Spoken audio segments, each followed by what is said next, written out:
What does it mean to be independent? Do you need the approval of others to reaffirm your independence, or is it enough if you simply act independently? What is more important, history and legacy, or the right to self-determination? And lastly, does might make right, or is there more to it? Today, we will talk about all this and more, because today we're talking about the bout between the snow lion and the dragon, the Tibetan struggle for independence from China.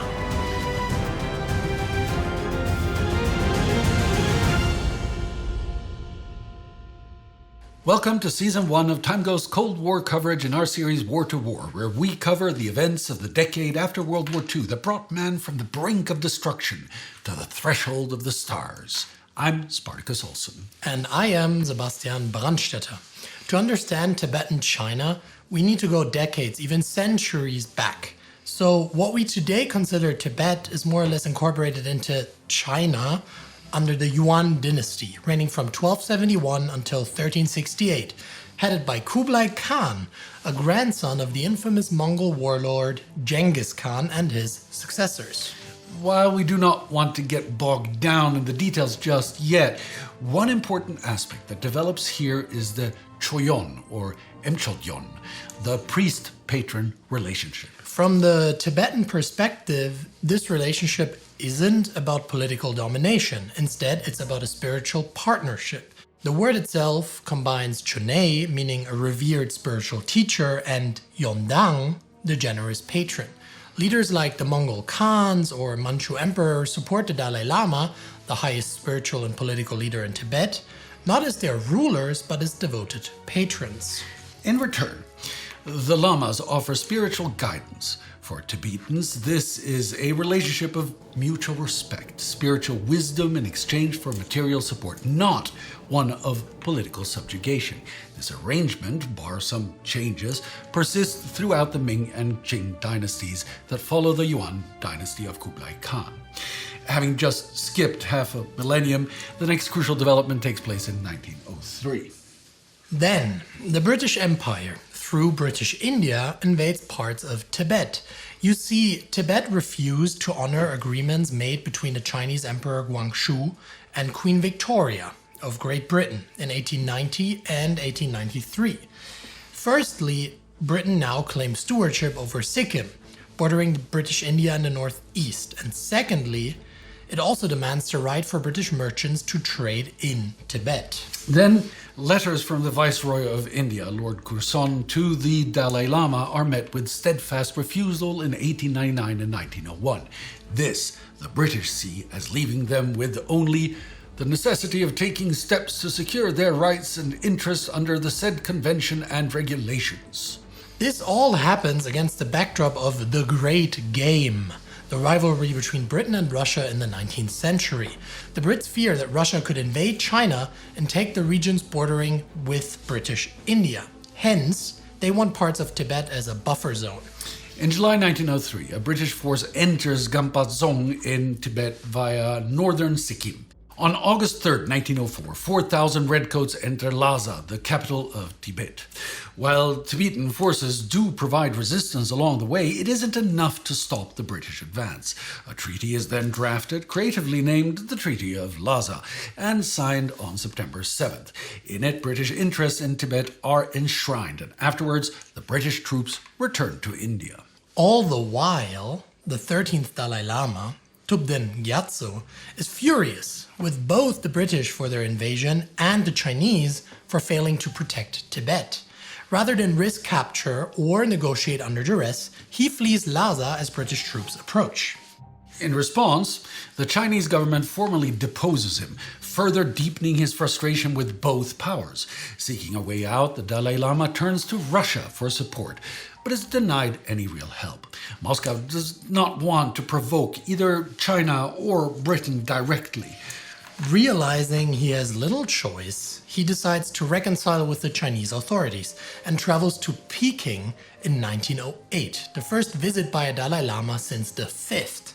Contrary to his predecessor, however, China does not welcome him as a sovereign.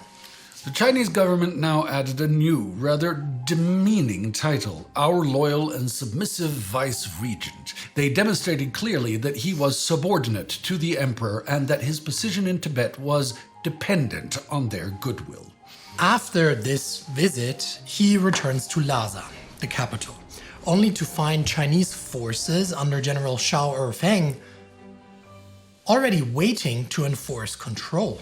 Now, despite initial reassurances from China that these troops are simply there to protect trade routes, Thubten soon realizes that they are there to keep him and Tibet in line. Facing the threat of direct Chinese domination, he flees again.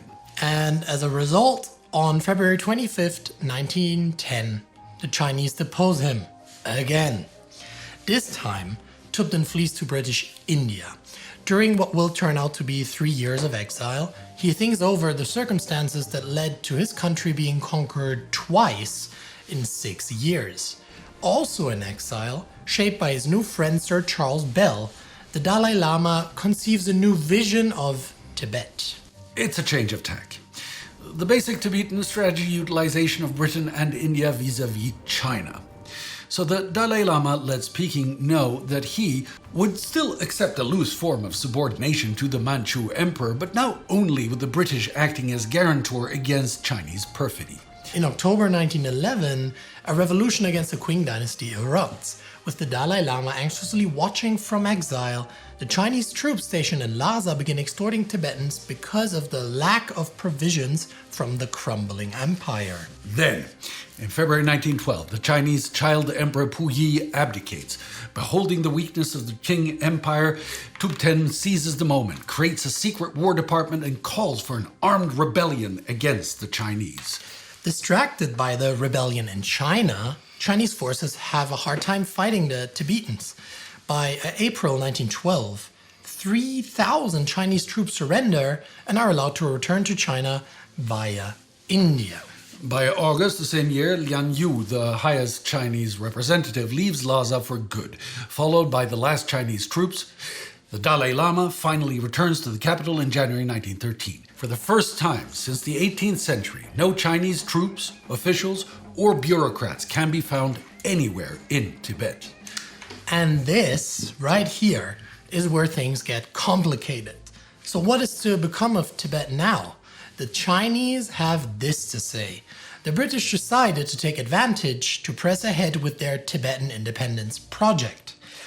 The Chinese argue that it was they who conquered Tibet in 1903-1904, and it was they who helped the 13th Dalai Lama organize the armed resistance against the Chinese between 1911 and 1912. So, essentially, the whole situation is the result of unrightful imperial ambitions meddling in China's internal policies. Yes, at least that's what the Chinese are saying. But reality is more nuanced than that. Oh, please do expand. So yes, one cannot deny that the British invasion was imperial meddling as part of the Great Game. But this first invasion was not the idea of Tibet. As a matter of fact, the Dalai Lama resented the British for the invasion and the Chinese for failing to protect Tibet and him. And with his status diminished, Chinese troops waiting for him upon his return and being deposed twice, China does not really make it up to him, right? Exactly. That's more or less the final straw. 22 days after his return to the capital, Thubten makes a proclamation. I am now in the course of driving out the remnants of Chinese troops from Dokam in eastern Tibet. Now, the Chinese intention of colonizing Tibet under the patron-priest relationship has faded like a rainbow in the sky. Just a proclamation, not a declaration of independence? Yes and no. Here's what Melvin C. Goldstein has to say about it. Tibetans consider this proclamation to be declarations of independence. Although these are not precisely a declaration of independence in contemporary Western terms, they clearly indicate the Dalai Lama's desire for freedom as well as his intention of ruling Tibet without Chinese titles and devoid of Chinese internal interference. And the Chinese dispute that? Yes. They say none of his documents imply Tibet would become independent from the Qing government. So then, is it or is it not independent? Well, here's a complication that neatly divides the Chinese and Western accounts. Could this have anything to do with de jure and de facto independence? Right on the money. Do you mind explaining what that means exactly? Not at all. De jure independence means a country is officially recognized as independent by law. Think legal status, usually confirmed by other states or treaties. De facto independence means the country actually controls its territory and government in practice, even if others don't acknowledge it. So you can have de facto independence without de jure recognition, and vice versa. Exactly this distinction comes up often in sovereignty disputes, especially when outsiders disagree about who's really in charge, as is the case here. Anyways, over the next 39 years, beginning in 1913, Tibet enters an era of de facto independence. Tibet holds total control over internal and external affairs. It has its own currency and mints, maintains and supplies its own army, enters in diplomatic relations with other states, and at times even engages in border skirmishes with China, like in 1919. The Euro independence is another issue, however. China flatly denies it, insisting Tibet is an inseparable part of its territory. Britain might sympathize with Tibetan independence, but it officially recognizes Chinese suzerainty. Suzerainty means a situation where one state controls the foreign affairs of another, but allows it domestic autonomy. Last, Tibet, for its part, sees itself as fully independent. Okay, enough legal scholarship for now. During these 39 years, much happens in China and elsewhere. For instance, Nepal breaks its allegiance to China between 1911 and 1912, just like Tibet. Unlike Tibet, Nepal was never considered properly part of China, though. Still, this shift reflects a broader realignment in the region. In China, the Kuomintang under Chiang Kai-shek become a dominant force in the new Republic of China and soon face resistance from Mao Zedong and his Chinese Communist Party. As a result, in 1927, the Chinese Civil War breaks out. Now, we covered that in our 4-part miniseries about the Chinese Civil War right here on the TimeGhost channel. Check it out if you want to know more. During this time, the world is also engulfed by the Second World War, wherein Tibet decides to stay neutral. Something which further underscores claims of Tibetan independence, some scholars argue, but I digress. Yes. In 1945, the world is changed beyond recognition. And while the war may have ended in Europe and Japan, the Chinese Civil War is far from over. As a matter of fact, the end of the World War removes a common enemy, the Japanese invaders, and reignites inter-Chinese strife. By 1949, the deed is done. And while the fighting is not completely over yet, there nevertheless is a victor. The People's Republic of China, the PRC, and the People's Liberation Army, the PLA. The communists have won, and Chiang Kai-shek has retreated to Taiwan. Now, Mao sets his sights elsewhere. Days before the PRC is founded, it is already clear that Tibet is on the agenda. The commander-in-chief of the PLA, Zhu Dei, in a speech on 24th of September 1949 said, "The common program demanded the waging of the Revolutionary War to the very end and the liberation of all the territory of China, including Tibet." And Mao himself is also aware and thinking about solutions for the Tibetan problem. When you attack Lanzhou, please pay close attention to the Panchen and the Tibetans. Protect and respect them so as to lay the groundwork for solving the Tibet problem. This illustrates his ancient, tried and tested strategy, the carrot and the stick. On the one hand, he offers generous provisions should Tibet rejoin voluntarily. On the other, he has a giant stick with "might makes right" written all over it. To him and the Chinese government, still today, one thing is clear: Tibet is part of China. The Tibetans are undoubtedly part of the Chinese. The historical status of China's Tibet is as clear as clean water and the blue sky, a fact known to the world. By then, however, Tibet has already made its choice. In July 1949, all Chinese representatives are once more asked to leave the country. Whoa, wait. I thought they already had been kicked out in 1913. When did they get back? Okay, yeah, you see, but throughout the late 1920s and 1930s, Chiang Kai-shek managed to re-establish diplomatic relations with Tibet, sending new emissaries, representatives, and diplomats to represent Chinese interests. Like Mao, Chiang ultimately sought full integration of Tibet into China. Oh, okay. I got it. Thanks.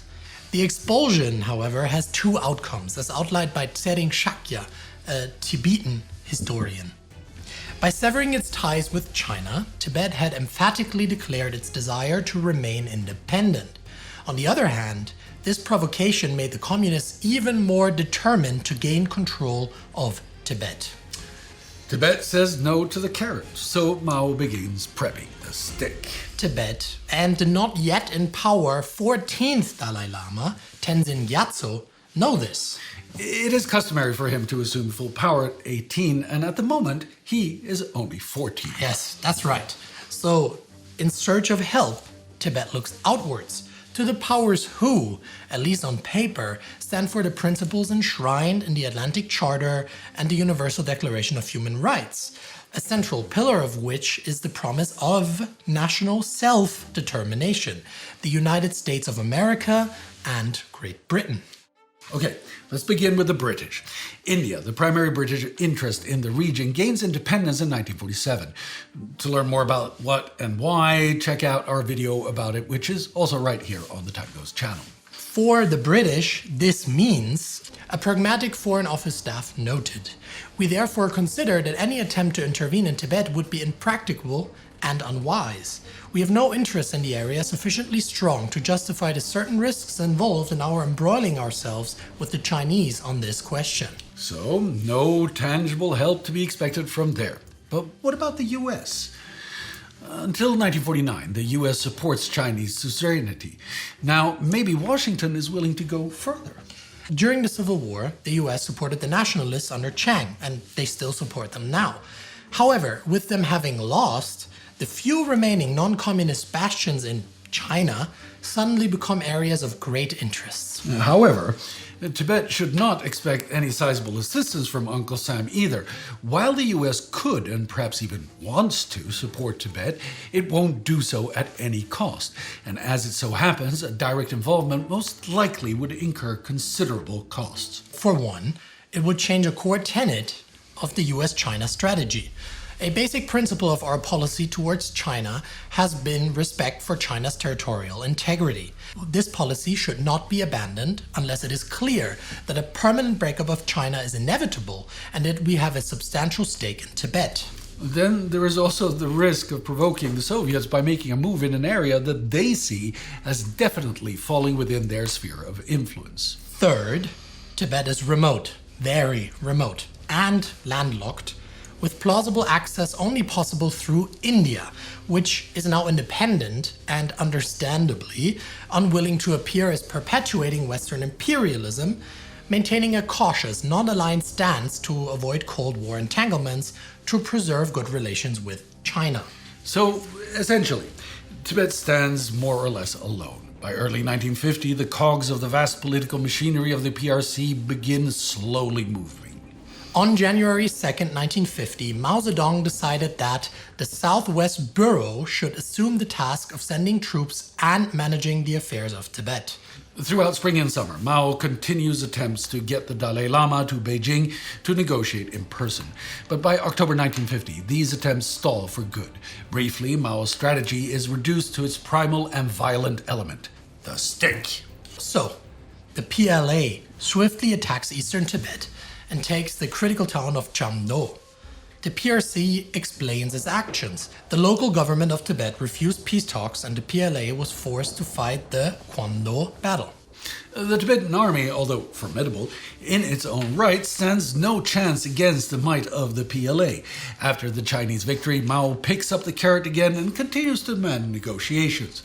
The swift defeat also leads to quick changes in Tibet. On November 17th, the 14th Dalai Lama assumes full temporal power, meaning he is now in charge. This happens earlier than planned and not by accident either, at 15 rather than 18 years of age. The faction of the Tibetan court that does not want to compromise with the Chinese and sacrifice Tibetan independence stands behind him. And that's not all Tibet does. 10 days before the change of power, Tibet also files a protest with the United Nations, the UN. However, this attempt does not go far, because the telegram is sent from India by a delegation and not from Tibet by the government. The UN Secretariat decided to label it as communications from non-governmental organizations. The reactions from the various states to the protest are pretty much what you might imagine given what we already covered. China says Tibet is an integral part of China, and therefore it is a domestic, not an international issue. Britain asserts that Tibet has the right to appeal as a state because of sufficient autonomy, but actually undermines that position in the UN. In the General Assembly, the UK representative successfully lobbies to defer action on the issue of Tibet, effectively taking all the wind out of Tibetan sails. India says nothing officially. Unofficially, it supports Tibet, but does not want to antagonize China directly. The UK, but more importantly the US, also have more important matters to deal with. The Korean War dominates the headlines at home, abroad, and in the UN. While the US is sympathetic towards Tibet, it does not want to risk a further complication of the soured relationship with China. If you want to know pretty much everything there is to know about the Korean War, check out our Korean War channel, where Indy goes over all the twists and turns week by week. In short, this means the US cannot help either and votes with the UK to adjourn the issue. That is why Tibet sends another appeal to the United Nations on December 3rd, 1950. This time it is signed by His Holiness the Dalai Lama, graciously consented to assume full power for the administration of Tibet at the unanimous request of all his people. To make sure it doesn't end up on the non-governmental pile again. But again, there isn't a sponsor in the UN to escalate the issue. India does send some weapons, but refuses to openly attack China diplomatically. The US and the UK also follow the same rationales as in the previous case. With the road to Lhasa open and the Chinese pawing the ground, Tibet is stuck between a rock and a hard place. That is why, in the end, a delegation is sent to Beijing to begin talks. On May 23rd, the PRC and the Tibetan delegation sign the agreement of the Central People's Government and the local government of Tibet on measures for the peaceful liberation of Tibet, widely known as the 17-point agreement. This agreement ends Tibet's independence, whether de facto or otherwise, by accepting Chinese sovereignty and PLA presence. In return, Beijing pledges to preserve Tibet's political system, the Dalai Lama's status and religious freedom, at least initially, while taking control of military, administrative, and foreign affairs.